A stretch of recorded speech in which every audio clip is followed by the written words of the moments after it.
everyone. Welcome to the program. This is Sunday Politics, live on Channels Television. I'm Sean Wakimale, live for you here in Abuja. Good evening, everyone. But tonight, I'll begin on a rather sober note, reflection on what has become a major story in the land and the questions that continue to trail one of the most controversial or the controversies to hit the presidency in recent times. The alleged operation of a fictitious government agency and the bitter face-off between Mr. Adeni Adeyemi and the office of the Chief of Staff to the President, Mr. Femi Gbajabiamila. What began as a disclaimer by the presidency has since evolved into a criminal prosecution, competing public narratives and growing concerns over how an agency the government insists never existed allegedly secured official recognition, interacted with public institutions, and appeared to gain access to parts of the machinery of government.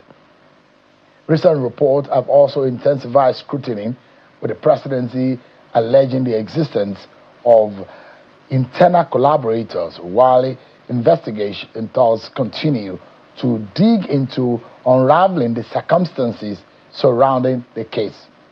At the heart of the controversy are critical questions about accountability, institutional safeguards, and public trust. Was this the work of sophisticated impersonation syndicate, or does the scandal expose deeper systemic failures within government processes? How did official document, offices, accounts, and institutional engagement allegedly come into play? What are the legal implications of the charges already before the court? And what lessons does this episode hold for governance, security, vetting, and oversight in Nigeria? And there are some imagined facts or issues relating to the matter. The story does not end at the court.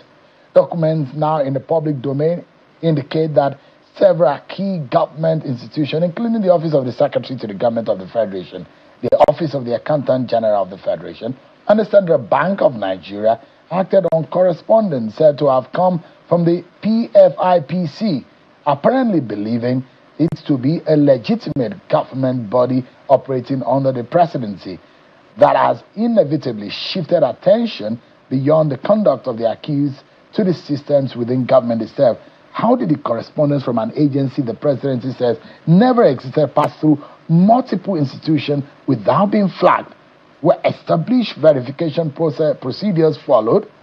Could these have been an elaborate impersonation scheme, or does it expose weaknesses in the way government agencies authenticate official communications? The case has also taken a political dimension. The federal government maintains that the documents and claims attributed to the PFIPC were fabricated and has charged Mr. Adeyemi on multiple counts, with prosecutors seeking to establish criminal liability before the court. Opposition figures, however, are arguing that the controversy goes beyond the actions of one individual. They say the episode raises broader concerns about transparency, institutional credibility, and confidence in government, with some describing it as evidence of systemic failures and questioning whether Nigerians can continue to place full trust in official processes.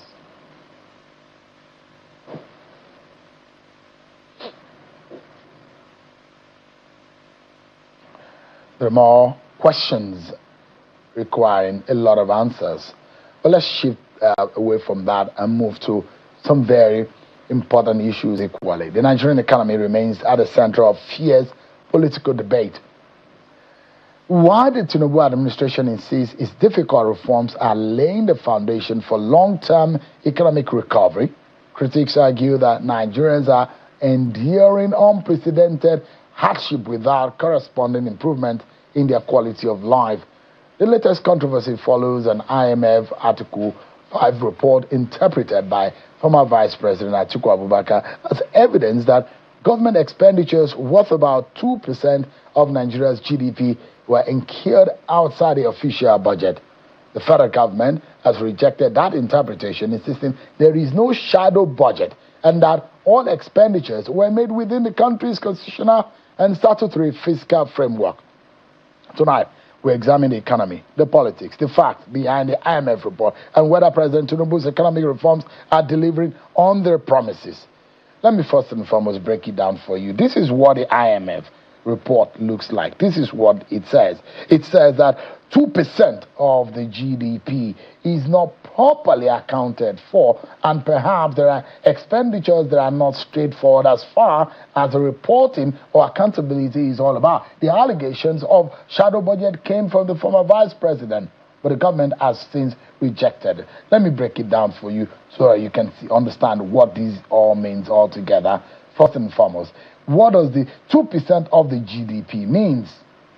It means about 8.8 trillion naira of the entire GDP, which is about 441.5 trillion naira. And Atiku Abubakar, the former vice president, is saying that if this is a flag raised by the IMF, all Nigerians must pay attention to what this means and the implication. It's alleged that the federal government, led by President Bola Tinubu, is not transparent and operates what he called a shadow budget.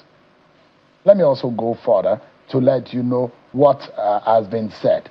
So if you look at what Mr. Atiku Abubakar has said, the federal government has also equally responded to say, this is not true. There's a lack of understanding of how this is operating. The Federal Minister for Finance, Mr. Oyedele, has come out to say, look, there is no iota of truth.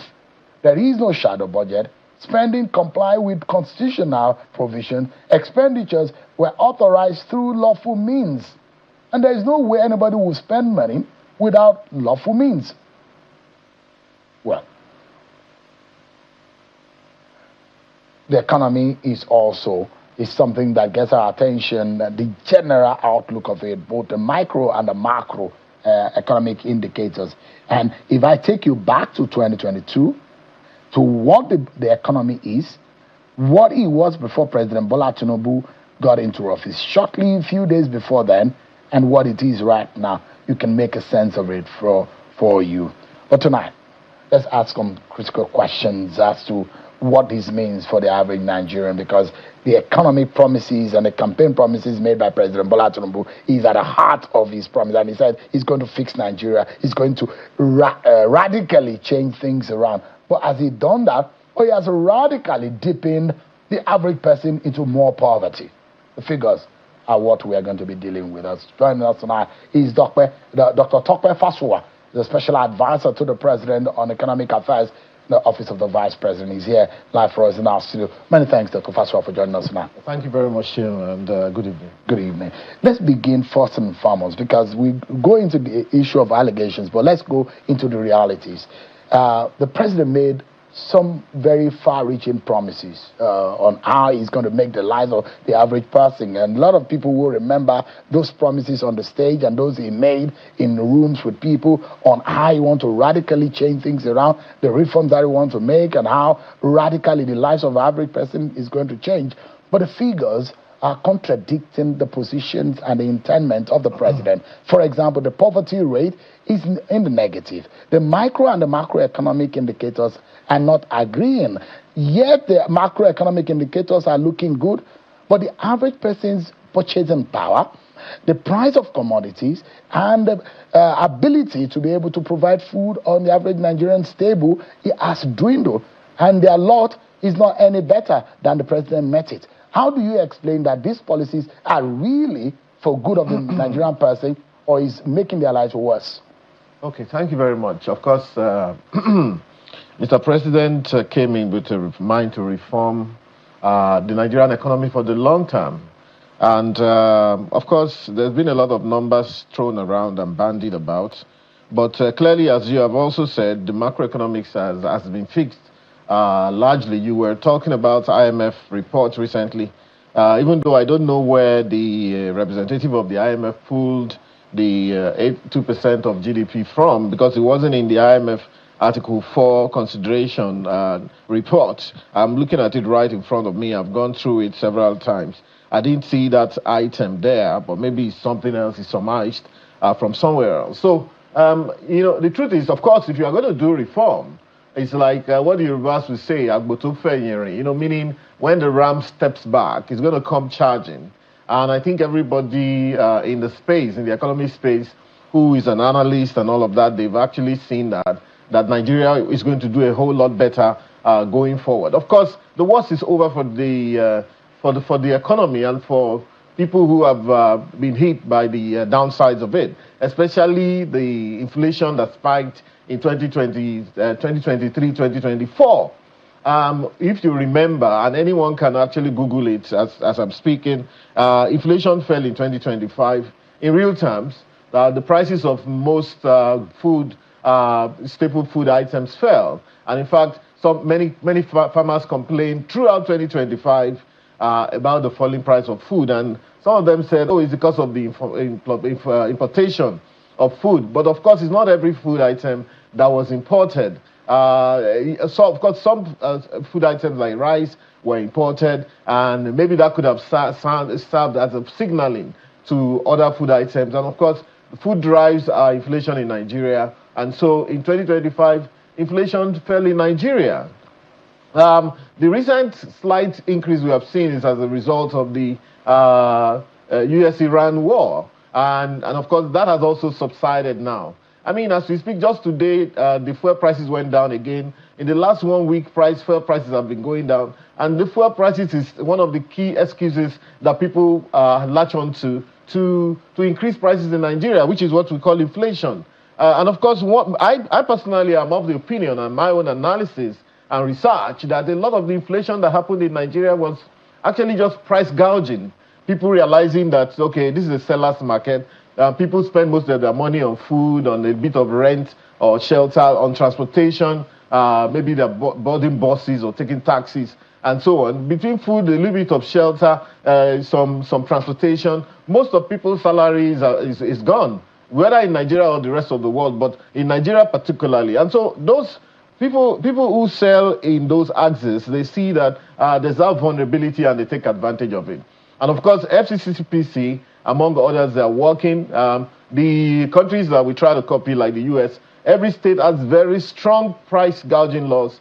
I remember in Hurricane Katrina, one chap that bought generating sets from Kentucky to offload on them in Louisiana because they had lights out and they needed generator, was arrested promptly and jailed. Even during the time of COVID, some Indian guys who went to America and they were purchasing little pharmaceutical items, including face masks and so on, and doubling the prices, they were arrested and jailed immediately. So we can't be more capitalist than they are. And I'm saying that Dr. Fasua, most of the inflation that has happened in Nigeria is price gouging, and the ultimate defender of that price gouging should be the people themselves. People should not allow themselves to be taken advantage of. Many times, price increases in Nigeria when there's absolutely no reason for prices to increase. We in government, we will shout, FCCPC will do their job, but Nigerians must defend themselves against exploitation. Let's ask the question that pains the most. Based on the promises this government made, and if you look at some of the promises side by side with the performance of this government, maybe the reality to this government will be more evident. For example, the president made a categorical statement about electricity supply in this country. He said, look, if I cannot provide a 24-hour supply, do not vote for me. That's a categorical statement. But flip the page and look at other indices. This government has said that Nigerians should endure short-term pain for long-term gain. 3 years later, where would be the gain? Because the indices which is more indicating on the lives of the average person shows that they are poorer than they were before this government got into power. Is that perception wrong? No. Just a moment. If I may land on my question. Just a moment. The indices are showing that the purchasing power of the average person is lower. Food prices, you said they are gouging the prices. Food prices are higher for a lot of them in the commodities that they buy every day. And there are those who think that with the figure of poorer people in Nigeria, it shows a failure of the Tinubu government that have not been able to meet up its demand to Nigerians, economically speaking. But I told you that in 2025, inflation went down. Food prices went down. Farmers complained. After the adjustment by the rebasing food prices of the GDP. went down in real terms. Farmers complained. I still have it on my phone, many of the complaints. oh, you guys are importing food. In fact, some people say, oh, they want to damage the northern economy where the food comes from. Now food prices are ticking up a bit on the back of US-Iran war. Then there's also complaints. So you see, so the point is this, all of us, we live in the moment. And Nigerians live in the moment more than most people I know around the world. So we can't even remember what happened 6 months ago. So Nigerians are to blame now. Sorry, I didn't get you. Nigerians are to blame now, not we're your not government. blaming Nigerians. We're saying that some of us are keeping the records. I'm telling you that food prices went down in 2025 across the board in real terms. Did you acknowledge then, every time in that 2025, you still came on your show and mentioned about how Nigerians are getting poorer, even though food prices were crashing. And Nigerians getting poorer or not? Sir, you dwell on figures and facts, don't you? And data. Exactly. As an economist, you dwell on data. You can No, I'm going to put it for you. It's been Google it prepared. and see whether food prices did not crash in 2025. And alongside, inflation went down to 14% before now climbing to 15.9%. Okay, the same IMF report, it has it here, that they think that inflation will go to about 17% this year, and then it will go down to 14% next year. The IMF report is actually quite positive for Nigeria, almost across the board. With a lot of warning. Meaning that the macroeconomy is doing better. And the macroeconomy is what the micro sits on. There's no way you can have if you have a better microeconomy, where people are just having money to spend, maybe like used to be the case, and the macro is not fixed, you're living on an illusion. That's why opposition says you're cooking the numbers. That's why the opposition says you're cooking the numbers. The same opposition so if you say that it sits on the micro, your macro is totally a departure on the macro. No, you yourself, we have acknowledged, and even that's the data available. Even the so-called opposition, they acknowledge that the macro is doing better. Whether you're talking of foreign reserves, whether you're talking of the growth rate of the economy, we're up to 4%, 4.1%, and so on. Whether you're talking about all those issues that are the mega structure upon which the micro sits. The micro will do better when it's sitting on a good macroeconomy, because that's when whatever comes into people's pocket can go far for them and they can see the reality. Dr. Fasua, my question fundamentally is that this government promised a short-term pain. Exactly. For a long time. And so but the pain is still there. No, excuse me. No, when are we turning the corner? When is the curve really going to be positive? Okay, so short-term pain, 2020, 2024. The curve has been negative. 2023, 2024 was the real pain for this country. That was when inflation went up to 34.8%. That was where the prices of some food items went up 100%, or even some 200%. 2025 was the year we started to actually see the gains, when the food prices started going down, and alongside, other prices also started going down. The CPI, Consumer Price Index, the basket of goods that the MBS measure, most of the prices started going down. Because like I keep saying, inflation cannot go up forever. The key impact on the people is actually inflation, the value of money. And when we want to talk about maybe the value of the naira that used to be at maybe about 800 naira when this government took over, vis-a-vis now when it's about 1,380.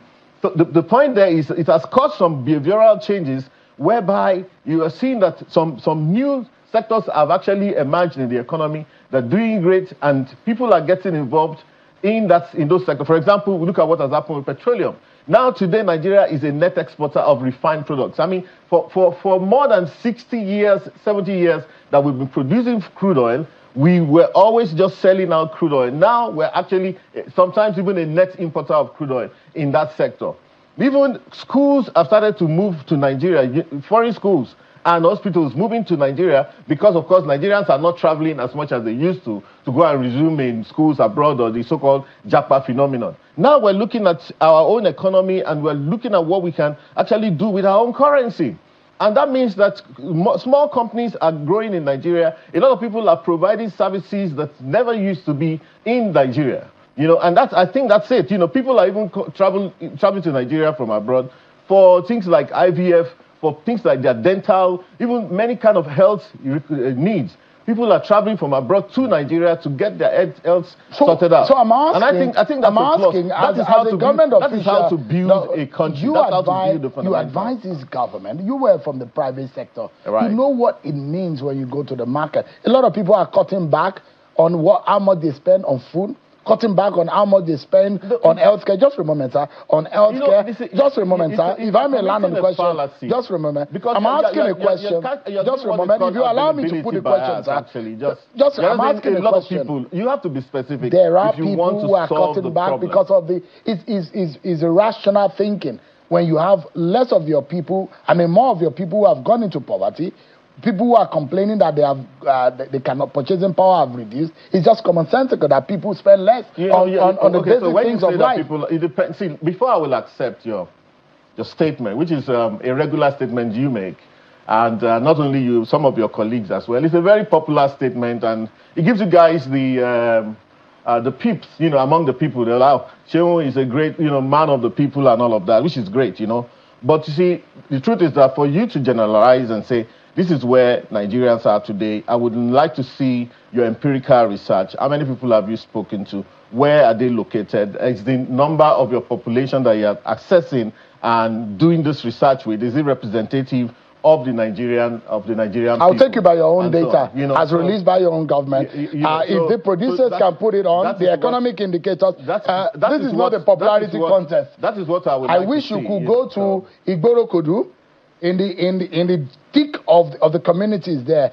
Go to Kurudu here in Abuja. Let me take you to Pakata in Ilori in Kwara State. Yeah. Let me take you to very, very remote areas in this country and try and dare to tell them that their lives are better. And you probably will get the reference. But let me empirical. You are looking for empirical facts, but I will put your own figures of this government to you, sir, so that you can be able to make sense of it. You have to do. So when food prices, I want the producers to put up the indicators, sir, so that we can talk on facts and data. Yeah, can I speak now? So when food prices and commodity prices went up in 2023, 2024, with food prices going up to some of food prices going up almost 100%, 200%. Who made the money? Which was reported, yeah. Who made the money? Is it not the same Nigerians? Is it not farmers who made the money? Did you know then, did you acknowledge then that farmers made money in 2020, 2024? We did. Including those who... No, you did not. I'll send you. But would you apologize if I send you the evidence? Go ahead. I'll show you the evidence. I have no problem doing that. In 2023... We are not the kind of people who just say negative. Let me land. When it's positive, we say it. Let me land. When prices went up in 2020, 2024 of food, farmers made the money. Traders made the money. Importers made the money. They are Nigerians. Okay? People complain about the price of shelter going up in terms of rents. Who is making the money? Who is making the money? Nigerian landlords making the money right now as we speak. So call it a 50-50. If prices goes up, if shelter goes up, Nigerian landlords make the money, they pocket the money. When food prices go up, yam sellers and what have you, farmers make the money in this country. So it doesn't actually conform with research methods and what have you, for you to just say, oh, people are complaining in that place. Those same farmers, I have videos in my phone of when the prices of cocoa went up × 3 in this country and internationally. When Nigeria moved from making $600 million in cocoa to making $2.3 billion in 2024, Nigerians made the money. And in many villages, those states, in Ekiti State and all of that, where I'm from, okay, we saw people buying new cars, rebuilding their houses and so on. But you see, it depends on what you want to hear. If you want to keep purchasing those exceptions where, people are suffering, it's very easy. The easiest thing to say is that people are suffering. Now, we're not saying that people are not suffering. We're not saying that every policy, okay, will pan out well for everybody in the country. There's no policy that works for everybody. But I'm saying that the fundamentals are doing better. The macro is what the micro will sit on. And of course, the global economy itself is changing, okay, in very serious ways. People are getting laid off. AI is getting more efficient. But it's on the basis of that macro that the micro will sit on in this country. And we're beginning to see that work in this country. So please, it is fallacious to say everybody is suffering in the country, people are falling dead on the road. And of course, many of the people who say these things, we've been having some controversies last week and all of that. We say, the first lady goes out to give 50,000 to people, and she says, you know what, you can start small business today. People take her to the cleaners and say, how can she be telling them to fry akara? Luckily, the president took it with equanimity, you know. But you say, oh, why can't she be giving them money to Sufra Akara? As if some of us weren't raised on those same kind of Akara money. And for those who are really down and out on their luck, 50,000 is a lot of money.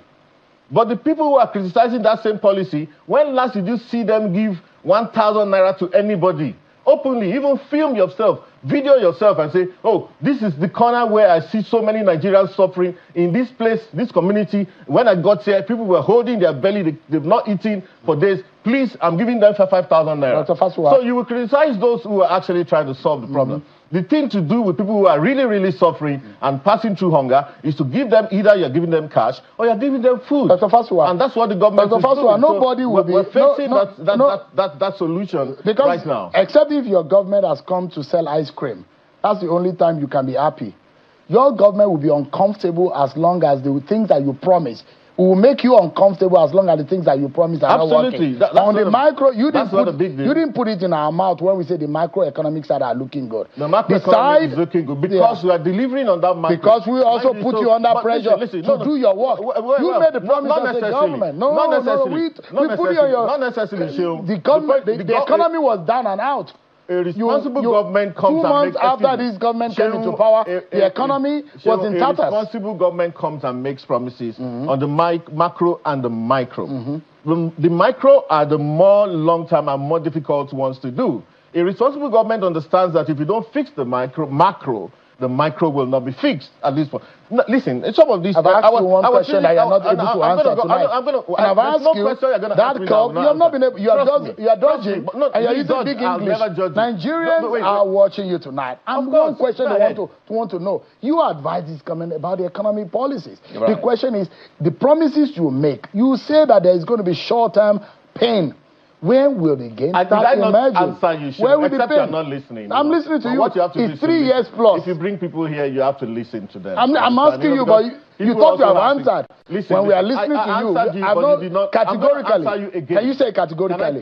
When should we start seeing the green curve? Excuse me, please. As you said, the government made promises. I told you that in 2023, 2024 were the years of sacrifice. I told you that in 2025, prices fell. And the most important thing to the people is that inflation, the value of money in their pocket. I said that in 2026, we saw the Iran, US, whatever, and inflation came back a little bit, but it's just going to be for a short while because the US-Iran thing has now been resolved.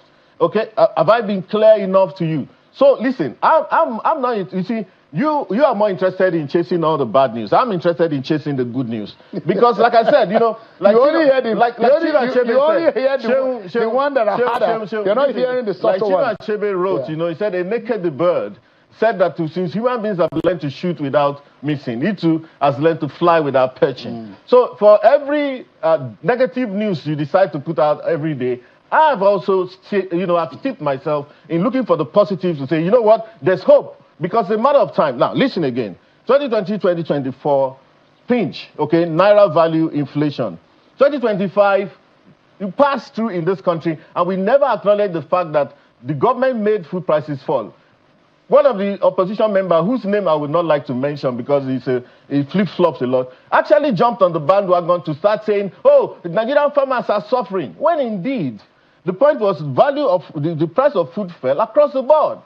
And we did not acknowledge. So comes 2026 now, and Donald Trump is making a move on Iran. Prices started to rise again. Fuel prices went up, you know, and then we start to shout. But now, I'm telling you that now, we can see fuel prices going down. We can see prices going down. Take a look at this one. And inflation is going to take a I've helped your government to do a breakdown, a comparison. So maybe you can see some of the positives. Let's see. So, I mean, I've done a breakdown of the key indicators of the economy, which are mostly macroeconomic indicators. Inflation rate.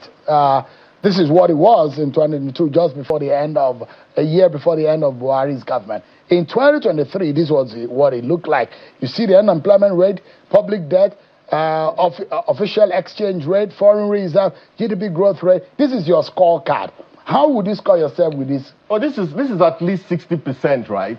Are you happy now? No, I'm very happy now because you can see. But this didn't come from you. This didn't come from you. No, you did it. You know, yeah. That's what we're saying. So if you have this kind of thing, how come you're pulling out defeat from the jaws of victory? You're pulling out defeat from the jaws of victory. I will tell you the ones that are not, and I started my conversation about the macroeconomic theory, which are not aligned with the micro. I agree with you. Let us analyze this. You see that public debt is where you see a spike. But the point was that a certain amount of money, 30 trillion at least, was sitting in central bank, which has been added on to our debt now. That's the responsible thing to do. The IMF Article 4 report also acknowledges that both public and private debt and central bank debt has been added into that. Number two, the devaluation of the naira is what made the dollar component of the debt to go to 149 trillion. And even at 149 trillion is less than 40% of our GDP. The IMF report says that our GDP is going to rise to 580 trillion naira this year, and meaning that in 580 trillion, so divide 149 trillion by 580 or thereabout. In fact, that if debt is left at this level, in fact, we're going to be looking at 35% debt to GDP. The official exchange rate is what it is. I told you about the behavioral changes it has caused in Nigeria and how it is helping to drive, local businesses. Because we cannot continue to import for cheap. Nigeria is a large economy. The people who have been importing have been making a kill in this economy. Let that slow down. No serious economy continues to drive import without also thinking about export. Foreign reserve, see where it is. We have met our target. In fact, the IMF report says that we're going to get to 58 billion by the end of this year. That's what is in here. And you know the fundamentals, the major causal agent for this, right? Tell me about it. Let me show you this. If you look at the change in export, I want you to land on Nigeria's export has increased year on year by about 35%. We are more on the export side now. Not only Jet A1 fuel or other refined products. Even in terms of commodity, we're doing so well. Nigeria's import has also reduced, okay? People has reduced by about 30% as well, and that is key why you are having these foreign reserves. It's not about borrowing dollars and all of that, or maybe foreign portfolio investors.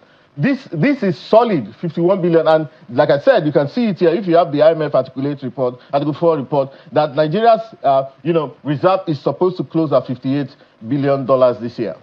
So listen, if you have showed about 6 things here, and about 4 of them are positive. The first one is positive. Employment rate is, maybe you can say, it's flat.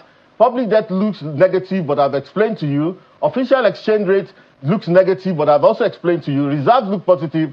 Growth looks positive. 3 or 4 of these items look positive. And I think that's a pass mark for government. And that's a problem. And you have broken it down in a layman term, that the micro economy is at the bottom. The macro is at the bottom. The micro is at the top. At the top. The micro has to sit on the macro. And when are we going? And look, Dr. Fasua, don't get it wrong. And if I'm being hard in asking questions, which because is great, just for a moment, exactly. It's because but I want to leave here having convinced if you allow me to put the question, you say what you have to say. This is not a monologue. I want your show. To be a monologue. No, wait. I just want your show tomorrow to be different. I want you to be able to say, you know what, these are positive things. The micro will sit on the macro. If President Tinubu and you in government do better. Do better in the sense that you can't do better overnight. Just for a moment, listen to me, it's a gradual process. Please, can you thank you very much. Yeah, so that it's not a monologue. I know it's your show. And that's why I invited you. Right. You are my guest, and I want you to explain. We want answers. That's why the difficult part is what is difficult to understand is that we are nearing the 4-year mandate that the president has. A few things that are not working. We want to know when it will work. You mentioned power. How soon it's going to work. That's a disaster. Power is a disaster compared to what the president promised. It's not quite. It's bad. And that is at the center. It's at the center of our economy too. It's a key driver. Now let me tell you what has changed in power. Okay, the fact is that the world is moving into renewables. This government has invested quite a lot of money on. In fact, in the year 2025 alone, about 435 billion naira worth of renewables were solar panels alone were imported into this country.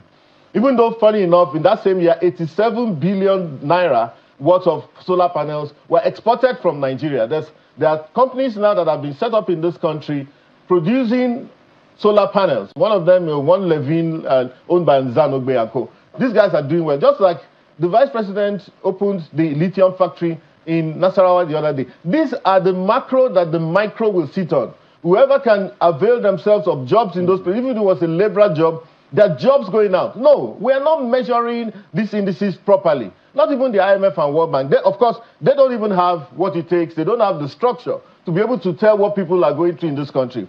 The point is that we have a large informal economy. 70% of the economy is informal. You know, your show doesn't quite cover the real what's going on the ground in this country. Of course, we have a revenue problem for government to deliver whatever, but that's also why the government has put in place a tax reform so that we can use that tax reform to launch and to be able to get more money for the government. And of course, right now the revenue is improving.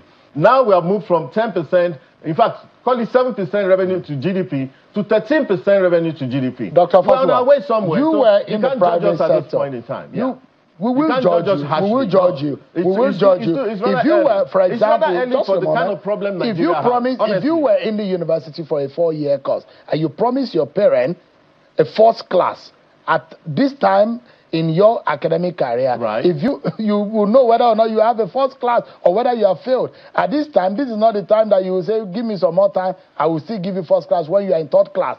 That's the point we're making. We will judge you. From the reports you have shown on the board here, third year, we're not in third class. Don't forget, we're probably maybe that somewhere in IR22 here. Look at it. There's a reworking, the other things you did there's a rebasing of the NBS did on cases like the inflation rate, and that's why we find it at this figure. Maybe it would have been worse if it was left the way it was. But at least there are positives on this report. But let me ask you.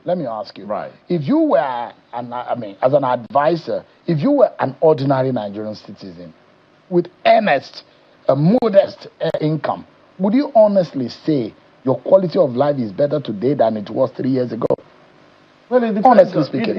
It depends, actually. It depends on where one is sitting. I think one of the things I've tried to say here is that the global economy has changed. I think I'm saying that, look, we also must look at what's coming globally.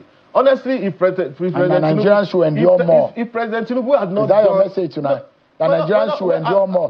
Better days are still ahead. Don't quote me. I'm asking. You're not saying that. Let me say because you're saying things have really not worked out the way you wanted it. Let me say that we should endure more. Is that what you're saying? Let me say what I'm saying myself. Don't say on I'm inferring. Before tomorrow, unable to categorically say. Excuse me, let me land there. Because tomorrow I'll see the headline and say, Topai says Nigeria should endure more. I did not say that. You said it. So whatever you say, that's what you're inferring. But let me say this. That whatever your government has promised us has not come just yet. No, it will come. I said it started to come. It started to come in 2025. Did you acknowledge when it came in 2025, when inflation went down, when food prices went down? Google it yourself. Listen, look at something. I've done shows let me say this.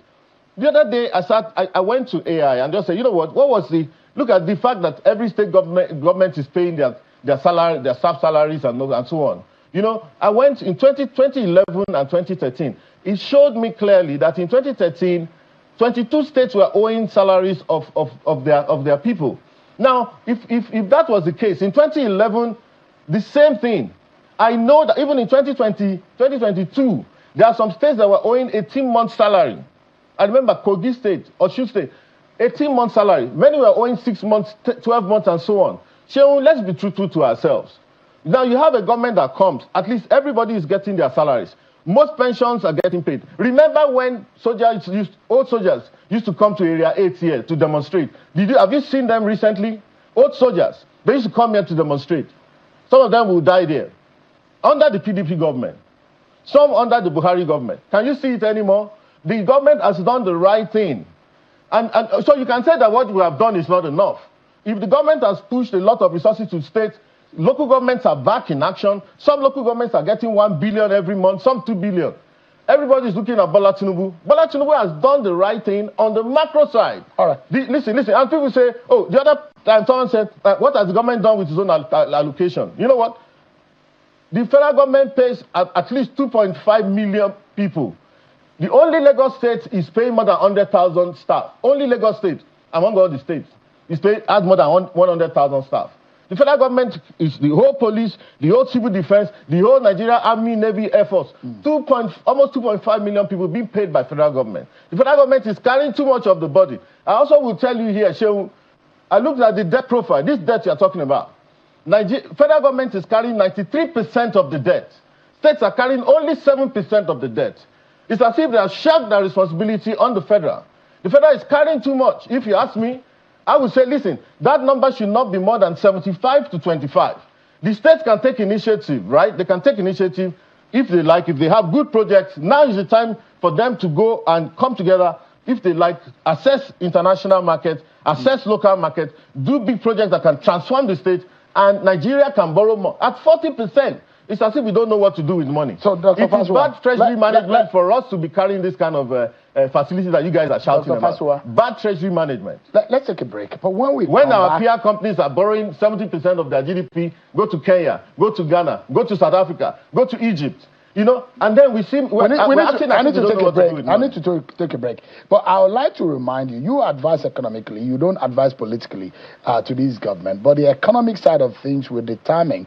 The macro is not what Nigerians will vote for. It's the micro. And whether, just for a moment, sir, it's not a question, but I'm just putting it out so that when we come back from break, a lot of issues has also come up. Whether or not this government is transparent, Atiku Abubakar says, you are operating a shadow budget. I'd like some explanation on the transparency and whether this government can be trusted. The fact that the opposition says they will deal with you and you are going to fail at the poll because your economy promises have failed. I'd like to get some answers to that also. But that's going to be after this break, everyone. Join us again.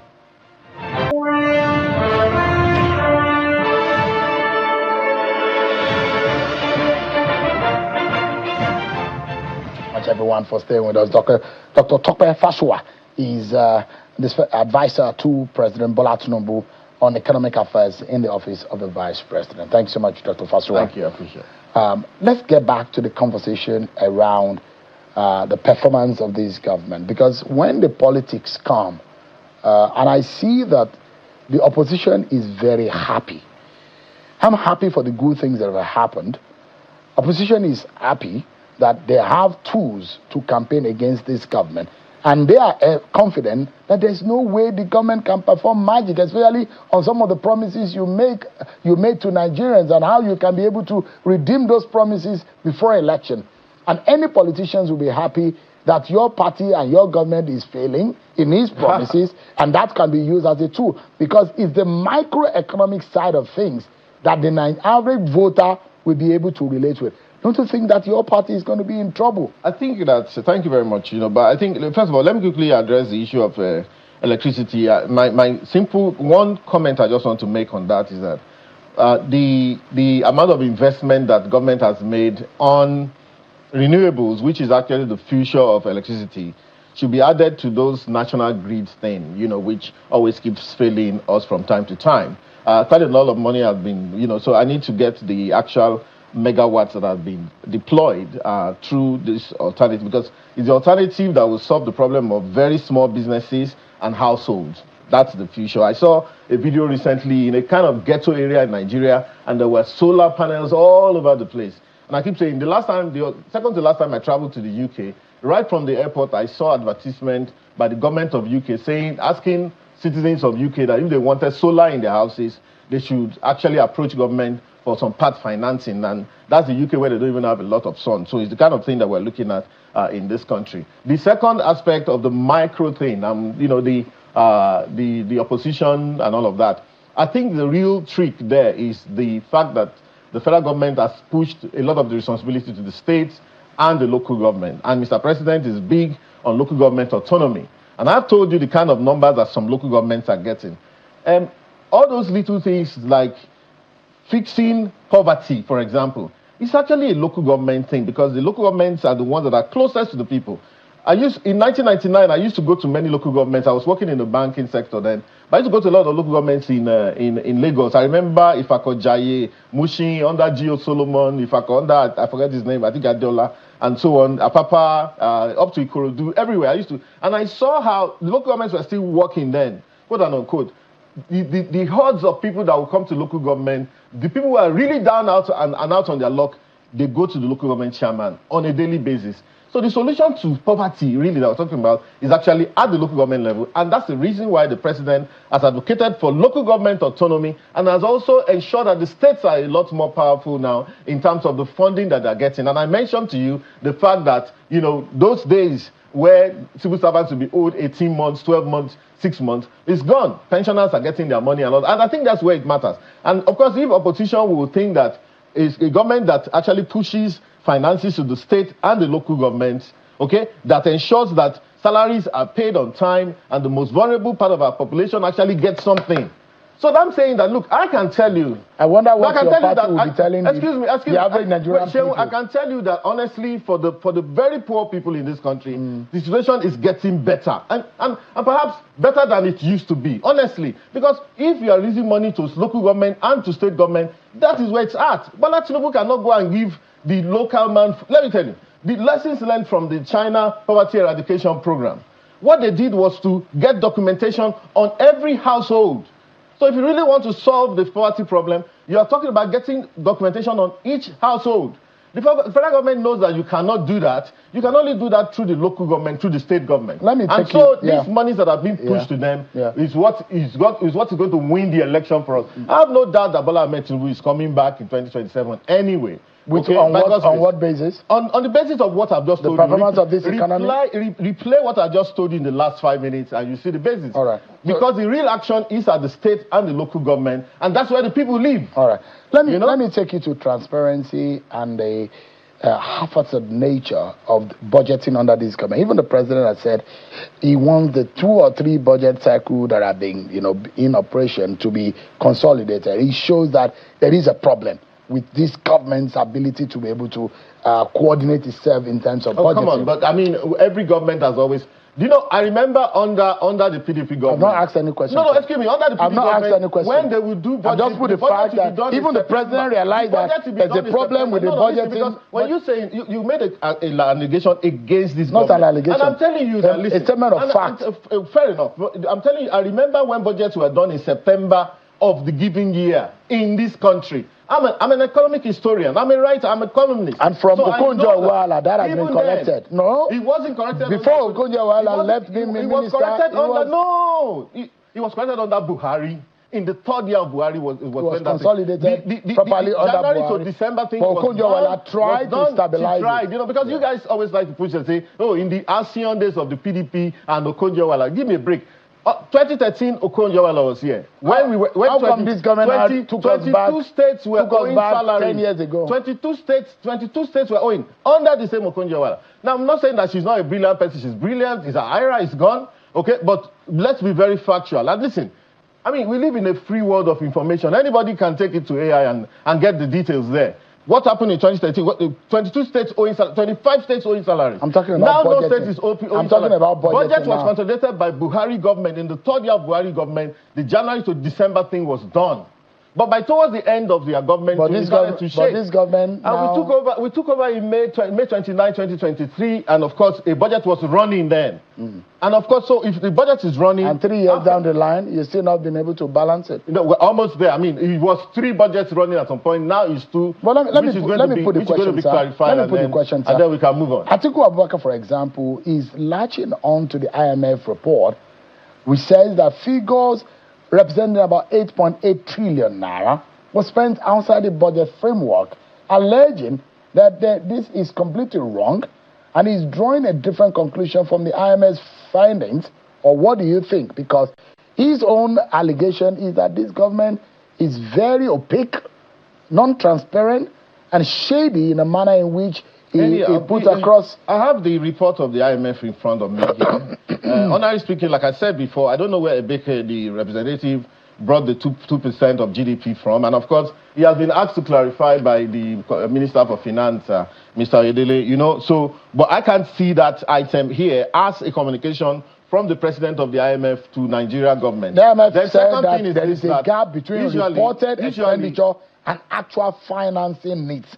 That there is no transparency. There needs to be clarity. That's what the IMF is inducing. And if you read further that report, if you read further that report, that about 2% of the GDP. No, it's not in the report. Clearly stated. This is the report. And listen, Ebeke did. This is the report. IMF Executive Board concludes 2026 Article 4 consultation with Nigeria. Read it. So the first thing is for you to read the report. So let's say that that's an addition to the report that this guy has put, which is, there's nothing wrong with that. And you don't see any portion in that article absolutely to state that there needs to be explanation on the budgeting. Absolutely. Let me read the conclusion for you in case you are in doubt. There are 4 things. It says, number 1, under Article 4, IMF holds bilateral, whatever, the conclusion. Okay, now this one talks about number 1. CPI, that's inflation, are derived based on rebased CPI, certain and staff estimate. That's their own staff.